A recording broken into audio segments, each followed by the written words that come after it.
Hallelujah.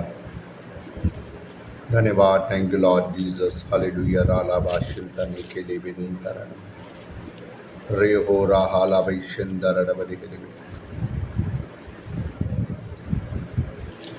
Thank you Jesus. Hallelujah. धन्यवाद पवित्र आत्मा। Thank you Jesus.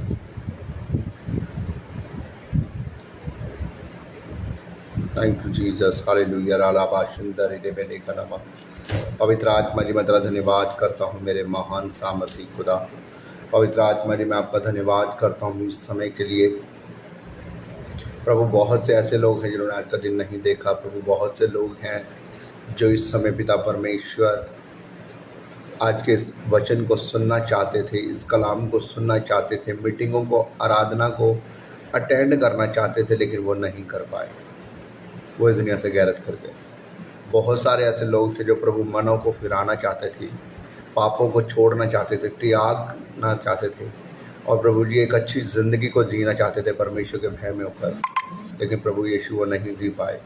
पिता, मैं जैसे प्रार्थना करता हूँ, धन्यवाद कि आपने हम सबों को इस लायक समझा, कि हमारी आपने बुद्धि खोली, आंखें खोली, समझ खोली, कि हम प्रभु जी आपको जान पाएँ, आपको समझ पाएँ, आपके वचनों में, आपकी पवित्रताई में चलने पाएँ, और प्रभु यीशु हम मात्र तेरे पीछे होकर चल पाएँ।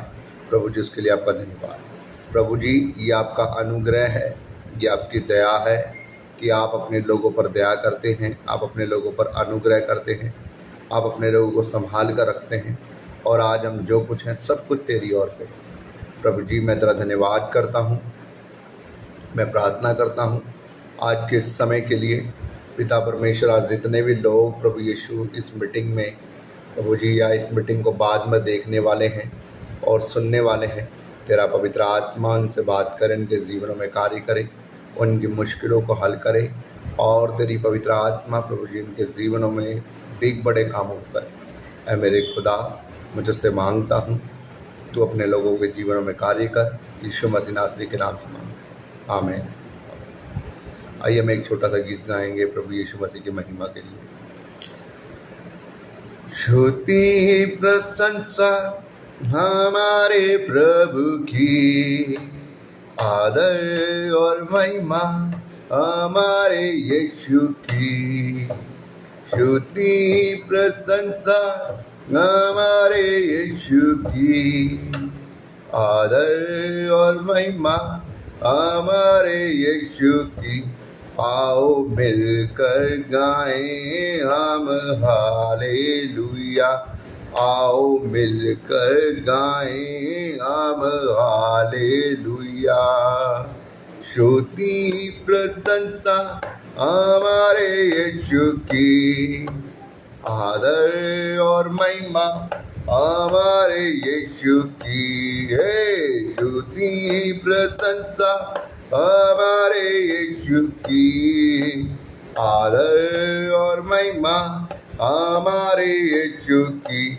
आओ मिलकर गाएं हम हालेलुया, आओ मिलकर गाएं हम हालेलुया। बादलों पर यीशु राजा आने वाला है, विश्वासियों को अपने साथ ले जाने वाला है। बादलों पे यीशु राजा आने वाला है, विश्वासियों को अपने साथ ले जाने वाला है। सारी जगत से वो प्यार करता है, आदर और महिमा वो सबको देता है। सारी जगत से वो प्यार करता है, आदर और महिमा वो सबको देता है। आओ मिलकर गाएं हम हालेलुया, आओ मिलकर गाएं हम हालेलुया। स्तुति प्रशंसा हमारे यीशु की, आदर और महिमा हमारे यीशु की। स्तुति प्रशंसा हमारे यीशु की, आदर और महिमा हमारे यीशु की। आओ मिलकर गाएं हम हालेलुया। आओ मिलकर गाएं हम hallelujah. Thank you Jesus Lord, hallelujah. धन्यवाद यीशु। पवित्र आत्मा जी, पवित्र आत्मा जी, हम तेरा धन्यवाद करते हैं। पवित्र आत्मा जी, हम तेरा धन्यवाद करते हैं मेरे महान सामर्थी खुदा। ओ मेरे राजाओं के राजा, प्रभु के प्रभु, मैं तेरा धन्यवाद देता हूँ। पवित्र आत्मा जी, तेरा धन्यवाद। ओ मेरे महान सामर्थी परमेश्वर, पवित्र आत्मा जी, मैं तेरा धन्यवाद करता हूँ मेरे खुदा। ओ पवित्र आत्मा जी, मैं तेरा धन्यवाद करता हूँ। आज जितने लोग प्रभु यीशु तेरी आवाज़ को सुनना चाहते हैं, प्रभु यीशु तेरे वचन को सुनना चाहते हैं, प्रभु इस आत्मिक रोटी को खाना चाहते हैं, प्रभु यीशु पवित्र आत्मा जी, जितने लोग प्यास रखते हैं प्रभु जी तेरे वचन से, तेरे कलाम से, ओ पवित्र आत्मा जी, तो उनके जीवनों में कार्य कर प्रभु जी। उनकी प्रभु जी इस आत्मिक भूख को प्रभु यीशु तू पूरा कर मेरे खुदा। ओ पवित्र आत्मा जी, मैं तेरा धन्यवाद करता हूँ मेरे सामर्थी खुदा। तू राजाओं का राजा, प्रभु का प्रभु, जिंदा सामर्थी खुदा है मेरे खुदा। हमारी प्रार्थना और निवेदनों को सुनने वाला, उत्तर देने वाला परमेश्वर है मेरे खुदा। पवित्र आत्मा जी, मैं तेरा धन्यवाद करता हूँ। रूह सच्चाई से, आत्मा से, बुद्धि से, प्राणों से खुदावन यीशु के नाम को हम देते हैं, महिमा देते हैं। थैंक यू जीसस, महिमा देते हैं। यस, महिमा हो,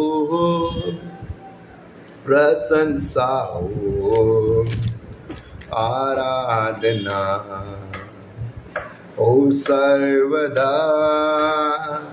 तेरी दया हम पर सदा, तेरे लिए हम जिएंगे। महिमा हो, प्रशंसा हो, आराधना हो सर्वदा। तेरी दया हम पर सदा, तेरे लिए हम जिएंगे। तेरे लिए हम जिएंगे। यीशु का नाम चाहो, यीशु का नाम चाहो, यीशु का नाम चाहो, यीशु जैसा कोई नहीं।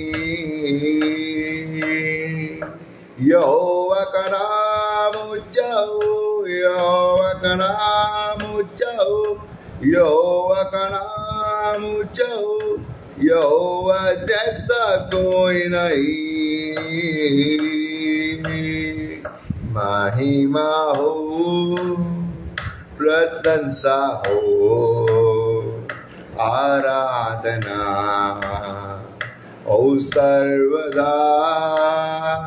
तेरी दया हम पर सदा, तेरे लिए हम जिएंगे।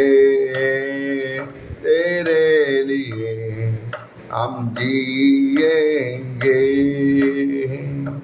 यीशु का नाम चाहो, यीशु का नाम चाहो, यीशु का नाम चाहो, यीशु जैसा कोई नहीं। यहोवा का नाम चाहो, यहोवा का नाम चाहो, यहोवा का नाम चाहो, यहोवा जैसा कोई नहीं। महिमा हो, प्रशंसा हो, आराधना हो सर्वदा। तेरी दया हम पर सदा, तेरे लिए हम जिएंगे। तेरे लिए हम जिएंगे। आराधना आराधना आराधना आराधना हो आराधना आराधना आराधना आराधना हालेलुया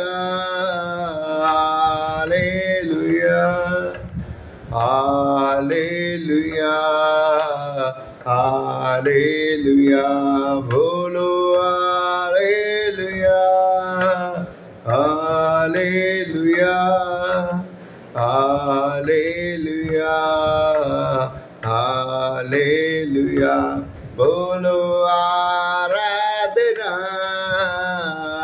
आराधना आराधना आराधना बोलो yes Lord hallelujah आराधना आराधना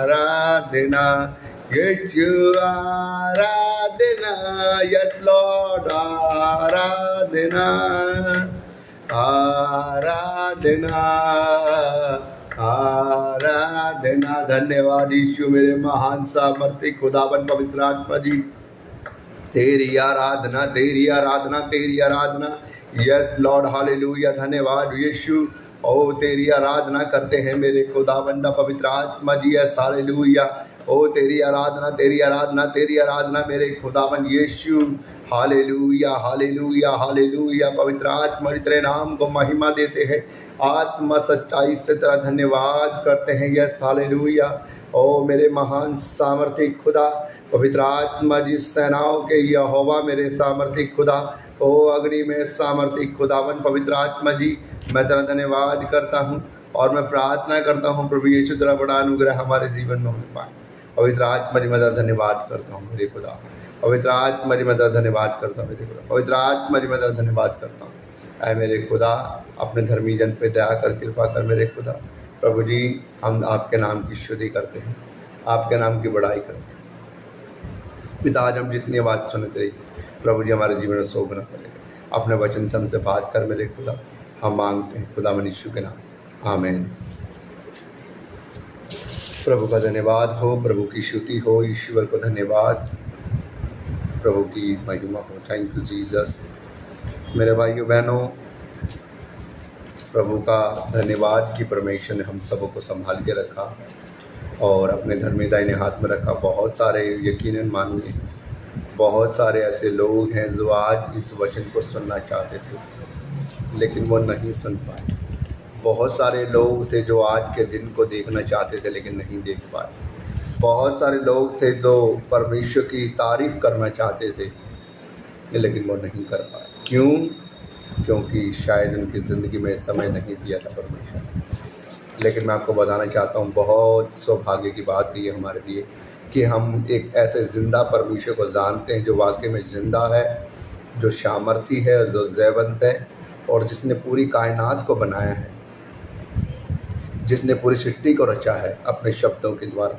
और वो ही मात्र एक सच्चा परमेश्वर है और बाइबल कहती है कि जब हम उसे पुकारते हैं वो हमारी सुनता है वो सुनकर अनसुनी नहीं करता लिखा है बाइबल में लिखा है जब तू मुझे पुकारेगा तो मैं ऊपर स्वर्ग से तेरी प्रार्थना को सुनकर उत्तर दूंगा हालेलुया ऊपर से सुनकर उत्तर देगा इसका मतलब यह है कि वो कहता है कि जब तू मुझे पुकारेगा तो मैं तेरी प्रार्थना को सुनूंगा भी और उसका उत्तर और जवाब भी दूंगा इसका मतलब वो बहरा नहीं है वो उसको हमारी प्रार्थनाएं सुनती है और दूसरी बात बाइबल कहती है कि उसकी आंखें सदा ही उसके धर्मियों पर लगी रहती है उसके लोगों पर लगी रहती है कि वो किस परिस्थितियों में हैं क्या करते हैं तो इसका मतलब ये कि परमेश्वर हमारे हर एक समय पर वो अपनी दृष्टि डाल कर रखता है वो हमारे चाल चलन पर हमारे चरित्र पे हम क्या कर रहे हैं क्या नहीं कर रहे हैं परमेश्वर हमेशा अपनी दृष्टि रखता है तो हमें इस बात पर हमेशा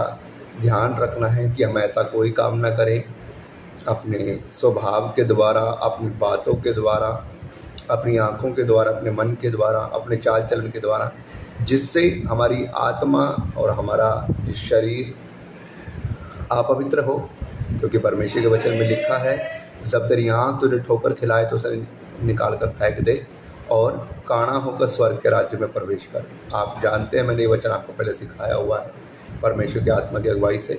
तो आत्मा कहती है कि परमेश्वर का वचन कहता है कि जब तेरी आँख तुझे ठोकर खिलाए तो उसे निकाल कर फेंक दे, काणा होकर स्वर्ग के राज्य में प्रवेश कर। तो इसका मतलब ये नहीं कि आँख निकाल कर फेंक देनी है, मतलब कि अपनी आँखों को रोकना है उन गलत कामों को करने से, जो गंदी वीडियो, गंदी सोच, जो गंदी वीडियो को देखते हैं, जो गंदी चीज़ों को देखते हैं, जो गंदी जगहों पर अपनी नज़रों को डालते हैं। जैसे कोई बहन जाती है, किसी की कोई माँ जाती है, किसी की कोई वाइफ जाती है, तो उनके ऊपर गंदी निगाहें डालनी है ना, आँखों को गलत चीज़ों के लिए इस्तेमाल करना, गंदी फ़ोटोएँ देखनी, गंदी वीडियोज़ देखनी, गंदी मूवीज़ देखनी, बहुत सारी गंदी चीज़ें देखनी, बाथरूमों में जा के गलत चीज़ें देखनी, और उसके बाद बहुत सारे पाप उनकी ज़िंदगी से होते हैं। ये भी सबसे बड़ा एक पाप है, गंदी वीडियो वगैरह देखना। और बाइबल कहती है यदि तेरा हाथ तुझे ठोकर खिलाए तो उसे भी काट कर टूंडा होकर, या तेरा पैर तुझे ठोकर खिलाए तो उसे काट कर लंगड़ा होकर स्वर्ग के राज्य में प्रवेश कर। ऐसा ना हो कि तेरा पूरा शरीर नरक की आग में चला जाए। तो अब टूंडा होकर या लंगड़ा होकर जाने का मतलब है कि यह नहीं कि हम अपने हाथों काट दें, मतलब कि अगर हमारा हाथ हमें कोई पाप करने के लिए मजबूर कर रहा है, रिश्वत लेने के लिए, किसी का खून करने के लिए, किसी का बुरा काम करने के लिए, तो हम उस काम को रोक लें, उन कामों से अलग हो जाए। अगर हमारा पैर हमें गलत काम करने के लिए मजबूर कर रहा है, कहीं ऐसे जगहों पर जा रहा है जहाँ परमेश्वर ने मना किया है, कहीं किसी की हत्या करने के लिए जाते हैं, किसी का बुरा करने के लिए पैर दौड़ते हैं, किसी की बुराई करने के लिए पैर दौड़ते हैं हमेशा, तो हमें रोकना है अपने आप को, अपने उन कदमों को रोकना है, उन रास्तों को रोकना है, और हमें एक अच्छे सफ़र की ओर चलना है। तो मैं आपको समझ पा रहा हूँ कि आप इस वचन को समझ पा रहे हैं। तो परमेश्वर की आंखें जो सदा वो उनके धर्मी जनों पर लगी रहती है, और बाइबल में लिखा है वो आपके शब्दों के अनुसार भी आपका न्याय करेगा। आज हम बातों बातों में झूठ बोल देते हैं, एक बात को छुपाने के लिए 10 झूठ और बोलते हैं। कोई हमसे कोई हेल्प मांगता है, हम उसकी हेल्प करने के बजाय हम उसे बोल देते हैं कि जी हाँ मैं तेरी मदद करूँगा, ऐसा कर दूँगा। और जब वो व्यक्ति हमारे ऊपर आस लगा लेता है, उसका एक विश्वास बन जाता है हमारी हेल्प से, तो जब वो बंदा आता है उस समय पर जब हमने उसे हेल्प करने के लिए बोला था, तो हम क्या करते हैं, फिर उससे कतराते हैं, हम चुपते फिरते हैं उससे, फिर हम बाद में झूठ बोलते फिरते हैं। जब वो बंदा आवाज़ मारता है तो हम कह देते हैं अपने घर वालों को, बोलते कि नहीं है घर में, बोलते कि यहाँ गया वहाँ गया, और होता घर में है। तो उससे क्या होता है, उस बंदे का जो विश्वास उसने किया था, एक तो उसका विश्वास टूटता है, दूसरा उसने जो प्लानिंग आपके भरोसे पर कर दी थी वो प्लानिंग टूटती है, और उसका विश्वास बहुत ज़्यादा डाउन चला जाता है मसीह लोगों पर से। तो ऐसा नहीं होना चाहिए मेरे भाइयों। मैं आपको एक बात बताता हूँ, बाइबल में लिखा है तेरी बात हाँ के हाँ और ना की ना में हो। इससे ऊपर अगर कोई भी बात होती है तो वो सब कुछ क्या है, पाप के द्वारा होती है। अगर आपसे किसी ने पैसे मांगे हैं, आप दे सकते हैं तो आप ज़रूर उसकी हेल्प करें। अगर आप नहीं दे सकते तो बेशक आप उसे हैंड टू हैंड मना कर दें, ब्रदर मेरे पास नहीं है, मेरे पास और भी बहुत सारे खर्चे हैं, मेरे बच्चों का ये काम है, मेरे घर का ये काम है, मेरे पास थे लेकिन खर्च हो गए। जो भी आपकी परिस्थिति है, क्लियर बोले, छुपाए ना, झूठ ना बोले, उसके बीच में झूठ ना लगाए कि मैं दे दूंगा, मैं कर दूंगा। और जब वो बंदा आपके ऊपर विश्वास कर लेता है, आस लगा लेगा, चल गई भाई ने हाँ बोल ही दिया है तो अब हो ही जाएगा, इंतजाम कर ही देगा। और जब वो एंड टाइम पे वो आपसे आता लेने के लिए और आप उसे लारा लगाते हैं, यार हुआ नहीं इंतजाम, यार मैंने तो लेना था वहाँ से मिले नहीं, मुझे थे मेरे पास, खर्च हो गए। तो हम बहुत सारी झूठ बोलते हैं ना। उससे क्या होता है, उस व्यक्ति का मन टूटता है, उसकी प्लानिंग खराब हो जाती है। दूसरा हम झूठे ठहरते हैं, और जब हम झूठे ठहरते हैं तो परमेश्वर की नज़रों में, अगर मान लो परमेश्वर से आप प्रार्थना कर रहे हो कि परमेश्वर मेरे जीवन में बीमारी है, दिक्कत है, दूर हो जाए, और डॉक्टर ने जवाब दिया, अब परमेश्वर कहेगा ठीक है मैं ठीक कर दूंगा, मैंने तेरी प्रार्थना को सुन लिया, मैं ठीक कर दूँगा। और एंड टाइम में परमेश्वर मना कर दे फिर बाद में कि मैं नहीं करता, क्या कर लोगे आप? आपका दिल टूटेगा, प्रभु तू तो झूठा है, तूने हाँ बोलकर मुझे पहले फिर ना कर दिया, अब मेरा कैसे होगा? मान लो आपको अपने बच्चे की फ़ीस भरनी कुछ ज़रूरी, कई बार ऐसे हालात आते हैं ना, अपने बच्चों के कई बार एडमिशन भरने होते हैं, कॉलेज की फीसें भरनी होती है, स्कूल में होते हैं, कई बारी गवर्नमेंट जॉब के फॉर्म भरने होते हैं ना, कई बारी ऐसी परिस्थितियाँ आती है कि आपको इमरजेंसी पैसे भरने होते हैं। आप प्रेयर कर रहे हो, प्रभु मेरे पास पैसे नहीं है, आप इंतज़ाम कर दे, आप इंतज़ाम कर दे, आपका आस है परमेश्वर पर, और एंड टाइम पे सब कुछ ना हो जाती है, प्रभु आपने मेरी मदद नहीं करी, प्रभु आप गलत हो, है ना। तो आप ये नहीं कह सकते। हमें क्या करना है, हमें जो हम करते हैं दूसरों के साथ, कल को वही हमारे साथ होगा। बाइबल कहती है जो तू बोता है कल को वही तू काटेगा। अगर आज हम किसी के साथ भलाई बो रहे हैं, कल को हम भलाई काटने वाले हैं। अगर आज हम किसी की ईमानदारी बो रहे हैं, कल को हम ईमानदारी काटेंगे। अगर आज हम किसी के साथ झूठ बोल रहे हैं ना, आपने उसे लार लगाया, तो याद रखना कल को जब आप किसी परिस्थिति में ऐसे में फंसेंगे और आप किसी के ऊपर भरोसा रखेंगे, तो दूसरा भी आपको धोखा देगा। क्योंकि परमेश्वर का वचन कहता है कि पृथ्वी हमेशा गोल है, और आप किसी के साथ कुछ गलत कर रहे हो तो कल को कोई आपके साथ भी करेगा। तो मैं बस समझ पा रहे हैं आप इस बात को। परमेश्वर का वचन कहता है मैं तेरे मुंह की शब्दों का भी जानता हूँ और मैं तेरा उनके अनुसार भी न्याय करने वाला। तो हम बात बात पे झूठ ना बोलें, ये एक झूठ को छुपाने के लिए 10 झूठ हो। बाइबल क्या कह रही है कि हाँ की हाँ और ना की ना हो। अगर इससे ऊपर कुछ है तो वो पाप को जन्म देता है। मतलब कि आप झूठ बोल कर क्या कर रहे हो, झूठ बोल के आप पाप कर रहे हो। और झूठे व्यक्ति स्वर्ग के राज्य में जाने वाले नहीं हैं। बुरा करने वाले व्यक्ति स्वर्ग के राज्य में जाने वाले नहीं हैं। गाली गलौज देने वाले व्यक्ति परमेश्वर के राज्य में जाने वाले नहीं हैं। मैं आपको पहले भी कई बारी बता चुका हूँ, मैं आपको एक बार फिर बताना चाहता हूँ। स्वर्ग के राज्य में वो ही व्यक्ति जाएगा जो परमेश्वर की इच्छा के अनुसार चलता है। मैं आपको पहले बता दूँ, कई लोग बड़े आसानी से कहते हैं अरे किसने देखा है स्वर्ग, किसने देखा नर्क, ऐसा कुछ नहीं होता, सब कुछ नहीं भोगतना है और नर्क ही जाना है, हम तो पापी, हम तो गुनहगार। बड़ी आसानी से बोलते हैं, लेकिन उनको ये नहीं पता कि नर्क जिसको वो इतने आसानी से कह रहे हैं कि नर्क चले जाएंगे, वो कोई मामूली कोई सज़ा नहीं है। मैं हमेशा ये बात बोलता हूँ कि आप 2 मिनट के लिए, 2 मिनट तो मैं बहुत ज़्यादा बोल रहा हूँ, चंद सेकंड के लिए अपनी उंगली को गैस के ऊपर करके देखो क्या होगा। क्या आप उस आग को सहन कर सकते हैं, गैस की को? चलो मान लो आप हीटर के ऊपर थोड़ा सा उंगली रख लो अपनी, क्या आप सहन कर सकते हो? जब आप इस आग को सहन नहीं कर सकते तो उस नरक की ऐसी आग जो ऐसी हाई वोल्टेज पे जो लावा है और ऐसी धधकती हुई आग है जो कभी नहीं बुझने वाली और कभी बंदा उसमें मरने नहीं वाला, सिर्फ तड़पना ही तड़पना है, कैसे उसे सहन करोगे? किस प्रकार से सहन करोगे उसे? मैं आपको बताना चाहता हूँ, कई लोग मजाक में कह रहे थे कि नरक में जाएंगे, कोई बात नहीं, किसने देखा है। मैं आपको बताना चाहता हूँ भाई साहब, स्वर्ग भी है और नरक भी है। अगर अच्छाई है ना तो बुराई भी है। जिस प्रकार से अच्छाई और बुराई भी है और जिस प्रकार से सुबह और शाम भी है, उसी प्रकार से नरक और स्वर्ग भी है। जो भले काम करता है, जो पवित्रताई में होकर चलता है, परमेश्वर के अनुसार चलता है, वो इस स्वर्ग को देखता है। जिस प्रकार आप फ्रूट लेने जाते हैं, सब्ज़ी लेने जाते हैं और आप छांटते हैं अच्छी अच्छी सब्ज़ी, आपको वो गला हुआ टमाटर अच्छा ही नहीं लगता ना, वो गला हुआ प्याज अच्छा नहीं लगता, वो सड़ा हुआ आपको एप्पल अच्छा नहीं लगता, वो गला हुआ बनाना आपको अच्छा नहीं लगता और आप उसे नहीं लेते, छोड़ जाते हैं। उसी प्रकार से परमेश्वर को भी आपका वो गाली गलौज वाला जीवन, वो झूठ वाला जीवन, वो बुराई वाला, वो निंदा वाला, वो दूसरे का बुरा करने वाला, वो दूसरों के साथ बुराई करने वाला जीवन परमेश्वर को बिल्कुल पसंद नहीं। तो वो चाहता है आप बिल्कुल फ्रेश हों उसके लिए। जिस प्रकार आपको बिल्कुल फ्रेश फ्रूट अच्छे लगते हैं, बिल्कुल फ्रेश सब्ज़ी अच्छी लगती है और आप छांट छांट कर लेते हैं ना, उसी प्रकार से परमेश्वर भी, इस दुनिया का मालिक भी पृथ्वी पर से छांट छांट कर चीज़ों को लेने वाला है। याद रखना, छांट छांट कर वो लोगों को लेगा।